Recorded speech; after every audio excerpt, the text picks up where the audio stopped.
Good morning, it's Lisa with Lisahealyourself, and today we're going to talk about major setbacks, crashes, like just, something seriously wrong with you. You can stop Googling, you can stop looking on the internet. You have a mind-body condition based in fear, and the fear is either putting you into fight, it's putting you into flight, it's putting you into freeze, or it's putting you into all three, which, causes 24/7 crazy symptoms where you don't feel embodied, you feel dissociated from your body, and you don't feel like you can be in there because the intensity is too high. This is all that's happening. This is what's happening. Now, you must believe that. The first step in getting through this is understanding what's happening, believing it, and just knowing that there is nothing wrong with you.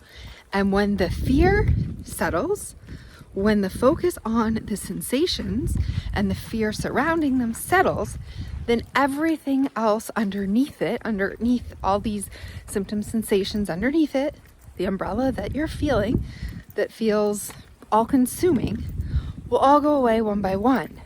It can happen instantaneous because you're not, even though it feels like you're in a chronic situation, because it's 24/7, right? And because it's going on longer and anything you seem to be doing does not work, you're actually not in a chronic situation that is going to take, months to years to fix. You're in a moment by moment fear cycle that can be stopped at any moment.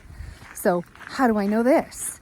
Because during the course of the last month, I've had maybe 4 to 5 situations where I was able to stop the symptoms with deep meditation in one case, with a power shift, an internal power shift in one situation where I believed it was going to go away. The belief was super strong, and the belief in my own power and my own ability to heal quickly and fast made them go away. Another time was when I was super immersed in life and something that had to get done. It went away. So this is why I know that it can go away on an instant. And the fact that it's constant 24/7 is happening moment to moment, not in a chronic state. And so it has no bearing on the length of time that it's going to take. Like if you think, wow, this has been going on for years, right? Maybe 10 years, constantly, 24/7. So therefore it's going to take me 10 years of, constant brain rewiring and all this stuff in order to get rid of it. No, because it's happening moment to moment. This fear, sensation, cycle, attention, fear, uptick of symptoms is happening moment to moment. And so every moment is literally a new moment for you to practice, for you to calm yourself, for you to look away, for you to choose something different, for you to break this chain, because this is happening on a chronic basis, but moment to moment. And that's, how this is happening. So don't think that, well, it's too intense, I won't be able to get rid of it quickly, or it's been going on too long, I won't be able to get rid of it quickly. No, that's not true, because I got rid of it, and these are intense. Let me tell you, I feel like I'm right back at the beginning, which is why the fear response is so strong, because I'm terrified to go through something that took me so long and I lost so much of my life to, and was so traumatizing to relive that. So first, you have to understand why your fear response is so high. So in my case, I finally come to the conclusion that my fear response is so incredibly high because I cannot go through this a second time. I also don't want to let my family go through this a second time. So the burden of not ruining my life, ruining my time, my moments, and my whole families and my children, right? Going through this. The stakes are high. They're high, they're seriously high. And so the fear is high. is as high as it can be with these stakes. And so the symptoms or the sensations are high as they can be. So we need to understand and say, okay, fear, I get it. I know why you're so high. Sensations, body sensations. I get it. I know why you are freaking out, because this makes sense. I understand what's at stake, that you feel like this is a life or death situation, and there's so much riding on this for you and your family. The pressure, right? The stakes are high, and so I understand. And then you have to befriend yourself. You have to love yourself. You have to say, anybody would feel this way. This isn't a defect. You're not unfixable. This isn't like wrong. You're not a failure. You're not bad for feeling this way. Anybody who was in your situation would be feeling and reacting this way if they had this much fear surrounding something that has happened or happening in their life, and they've lived your life up to this point. Anybody would be reacting to this way. So you have to appreciate that anybody who's lived your life up to this point would be reacting this way in the face of your current situation. And you have to say, I understand, you're doing a good job. Like, anyone would react this way. It's normal. You're okay. Thank you. Like, I know you're trying to help me.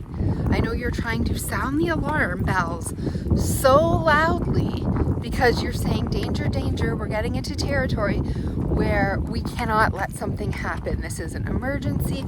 All hands on deck, right? And then the symptoms come out crazy. But it's a cycle. So when we react in fear to them and we focus on them, we magnify them like a magnifying glass, and we grow them. So what is this solution? The solution is simple, but difficult to do. Difficult to do, simple to understand. Okay, so you don't need to Google, you don't need to go find anything else. You just need to continue to follow the steps. And they're simple. It's hard to do. So it takes practice and it takes consistency. So one of the reasons that you are feeling this way is because you are having an emotional response. Fear, sadness, or anger. It's usually one form of the three. Okay, it could be shame. It could be a combination of all three. But in the case of anxiety and 24-hour obsessive symptoms, it's usually fear, right? And we're afraid of our own symptoms. We're afraid of the feelings of them, and we feel trapped inside our own bodies. So usually this is a massive fear response: fight, flight, or flee, or freeze from something you feel you can't get away from, and that is too overpowering. And the fact that it's coming from inside you makes your world feel unsafe, because it's not from an exterior situation that you can actually fight, flight, or flee, or freeze, or get away from. Okay, so what do? We have a few steps. The first thing is we have to try to get our body from sympathetic to parasympathetic. We have to calm it down. Now, there's many ways that you can do this. You can try to yawn, you can sigh, you can deep breathe, you can listen to guided meditations that talk about safety and feelings of safety and calm and peace. So there's a number of different techniques and exercises. It really doesn't matter what you do. You could use all of them, you could use none of them, but the point of it is to take the hypervigilance and the magnifying glass off the symptoms and put embody your breath, your breathing, the part of you that can stay calm, the part of you that is okay, and grow it, okay? And if there's no part of you that's okay, just finding little moments to breathe deeper, to sigh, to yawn, like to get out of that high alert state, especially if it's 24/7. So that's step number 1. Step number 2 is to understand the emotion that's causing this. Fear, right? Sadness. What is happening in your life? Why is this response reacting so strongly? And do you understand exactly what it is? Because there's always a reason. And if we look closely enough, or if we think clearly enough, like it's right there. The body has a reason for doing this. And when we find the reason, we can help to alleviate some of the problems. Sometimes, in the case of TMS, you can journal, you can find the emotion, you can look at the emotion, and the symptom or this collection of sensations dissipates immediately because you're letting it out, you're feeling it, you are acknowledging it, you're understanding it, and you're taking the power away from it. And sometimes it dissipates right away.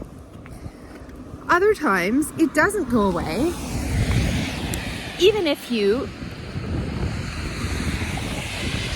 understand exactly what the emotion is and why you're having the emotion. Sometimes it doesn't go away, not because it can't, but because you have doubt.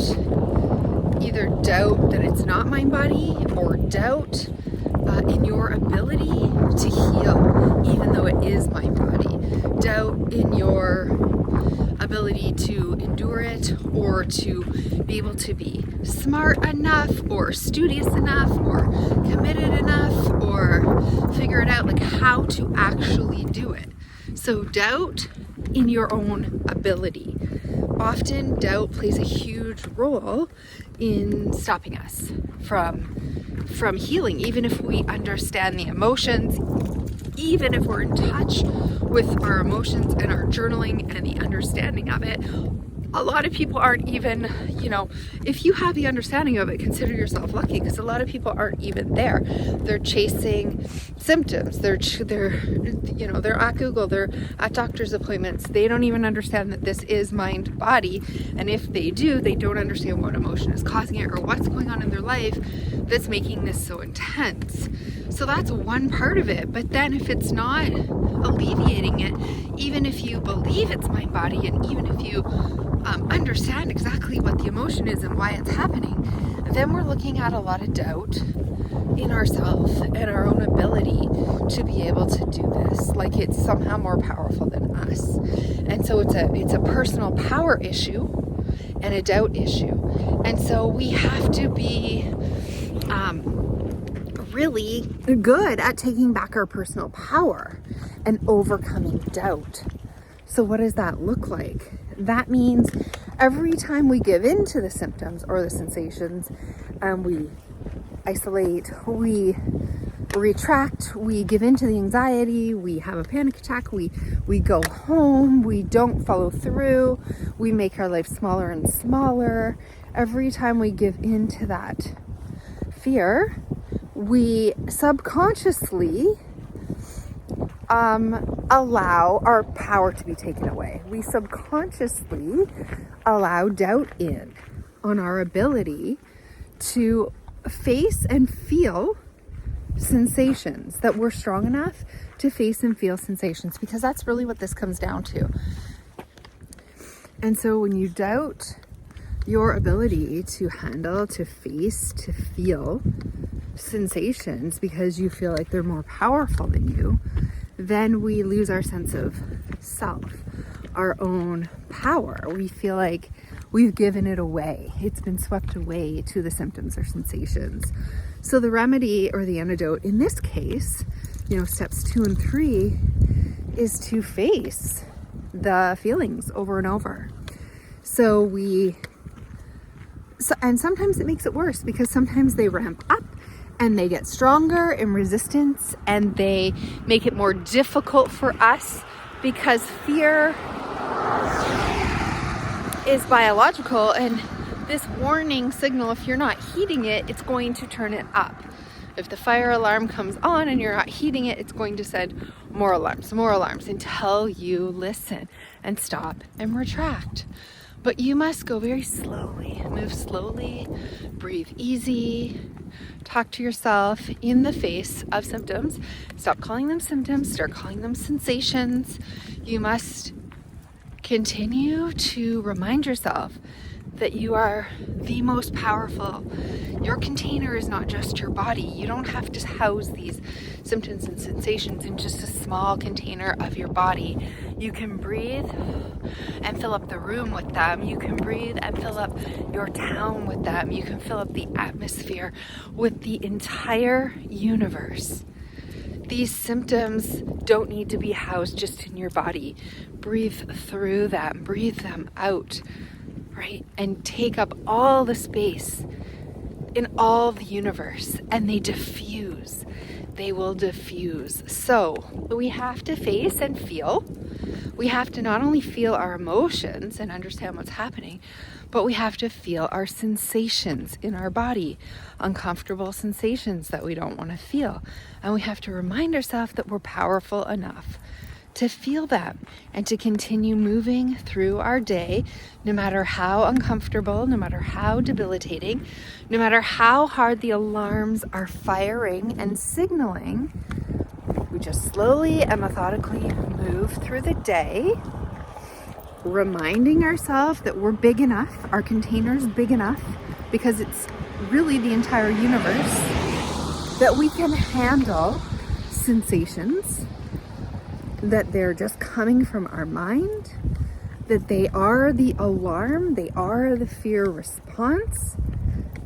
And when we befriend these, when we allow them, when we stop trying to fight them or run away from them or freeze up in the face of them, when we say, okay, I'm going to move methodically through my day and I'm going to allow you to do what you need to do.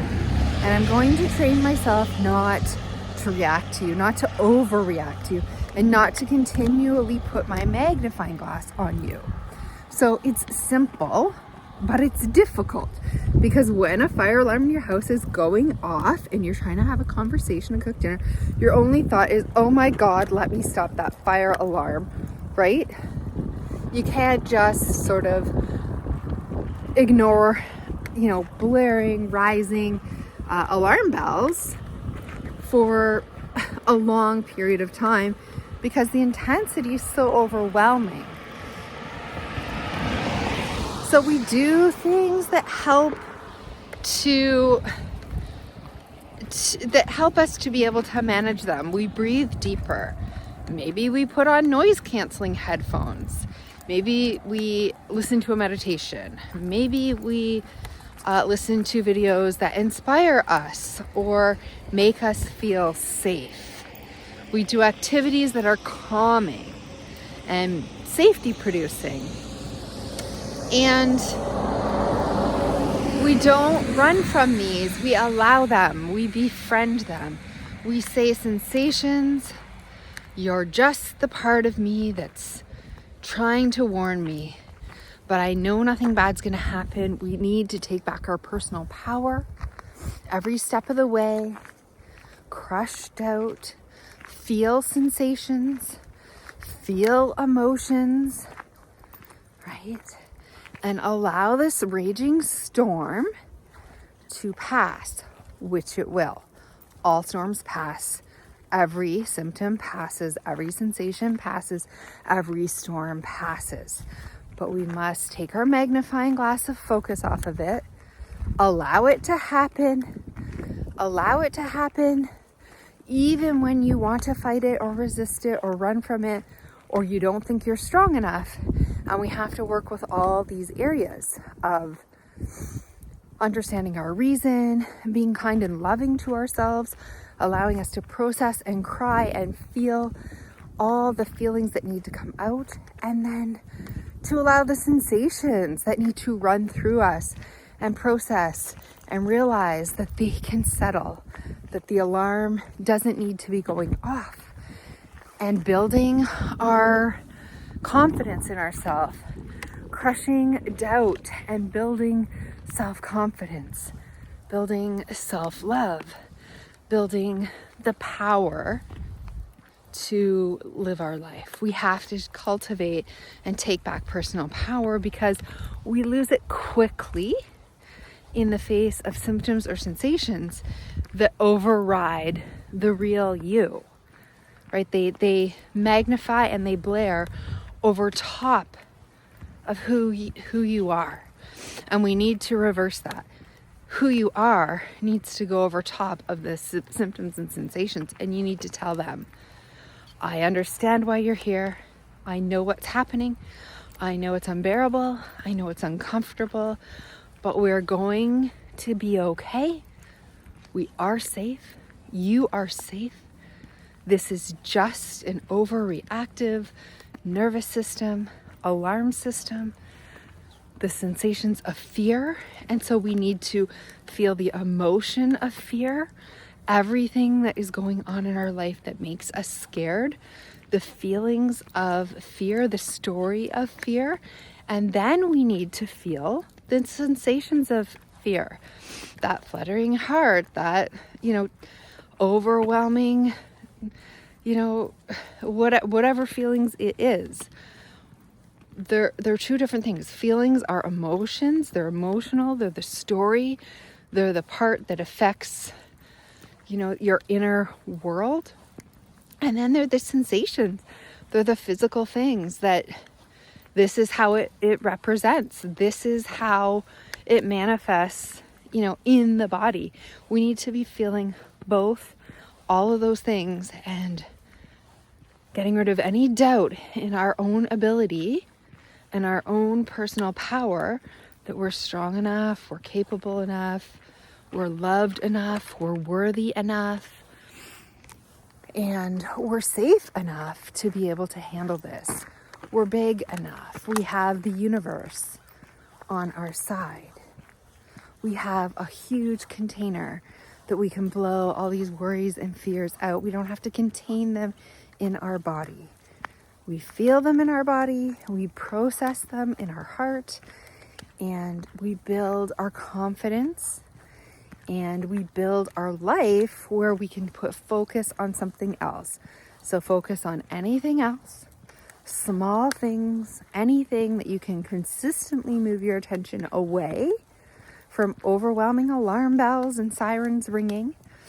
We just consistently move your face, look away from the alarm bells, close your ears to the alarm bells, cultivate inner safety, cultivate inner peace, and work on personal power, and removing the doubt and bringing your power back. And these things are happening only moment to moment. This fear cycle is a minute by minute game. It's not a life sentence. And in any moment, you can redirect focus. You can breathe through them.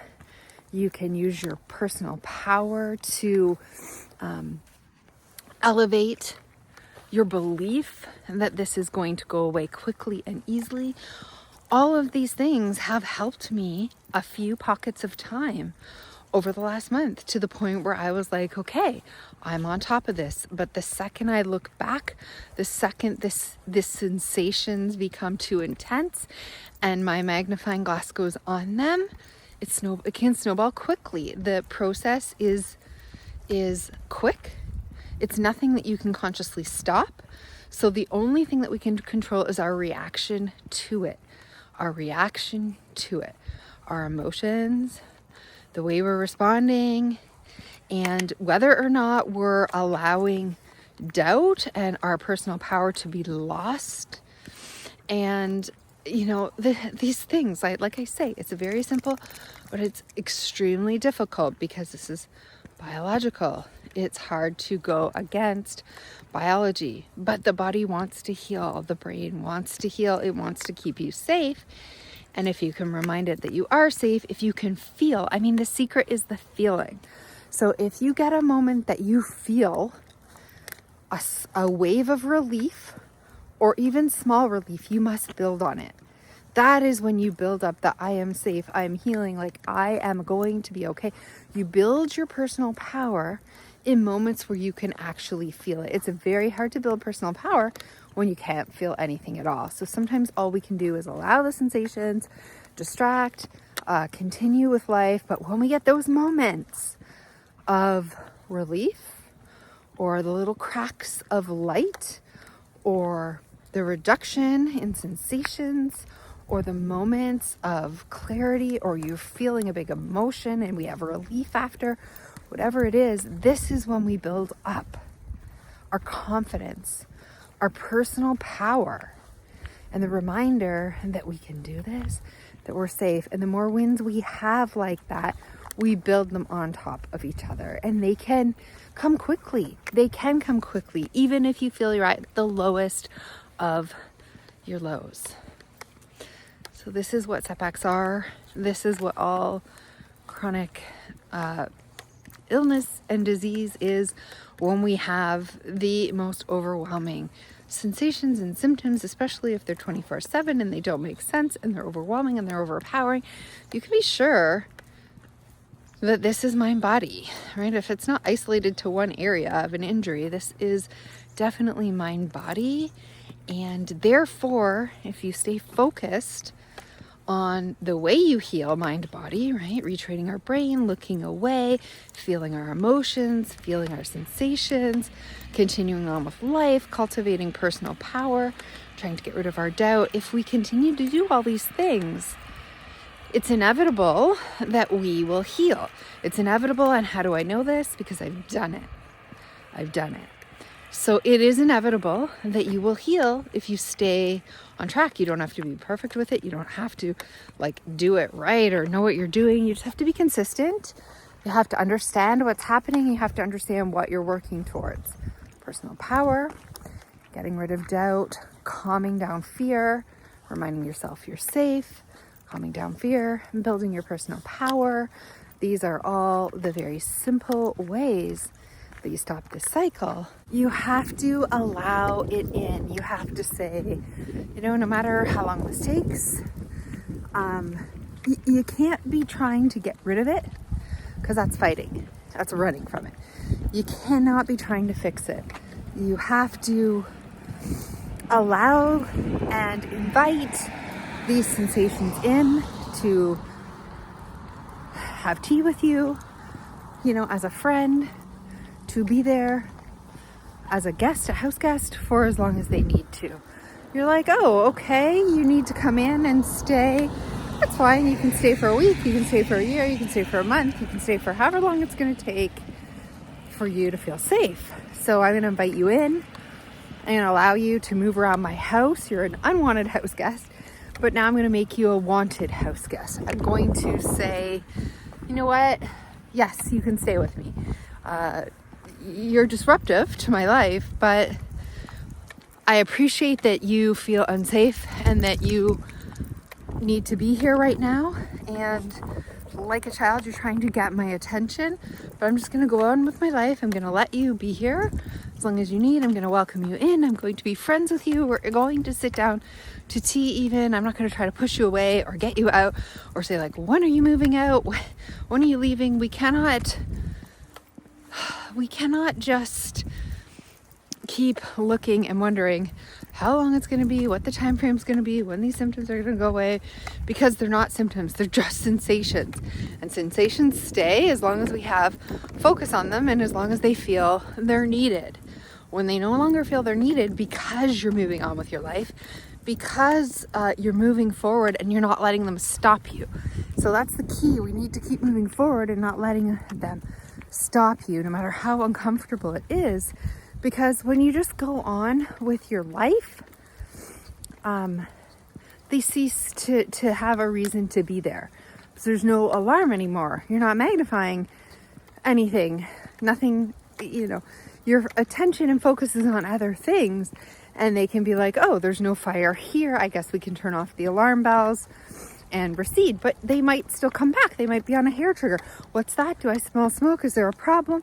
But the longer you just allow them to be there invite them into your home, invite them into your life, and say, you're not stopping me from living my life though.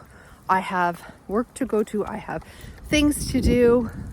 You can be here, but you're not going to stop me. So you just allow them to be there on their own time frame, to be friends with you even, but not to pull you back from your life. You still have things and you need to get on with it. So we cannot allow them to stop us. Every time we allow them to stop us, or we allow that fear to stop us in our tracks, or not go out, take these long breaks, shelter ourselves, feel like we can't do it, right? Even if we go out and we try something and our symptoms flare and go crazy and we feel like we've had this setback and we get more fear, it's like we have to get right back on that horse. It's like the people who fall off the horse and never go on the horse again. The key is to get right back on it. The key is to go right back out. The key is to allow yourself to fail as many times as you need to. Allow that horse to continue bucking you off. Eventually the horse will trust you and it won't buck you off anymore, and you'll feel safe and it will feel safe. It's a process of believing in yourself, of building trust, personal power, continuing to move forward in spite of fear, right? In spite of emotional fear and the sensations of fear. Fear manifests in two ways. It manifests in emotions and in sensations. And so we allow them both. We feel them both. We feel our emotions. We feel our sensations.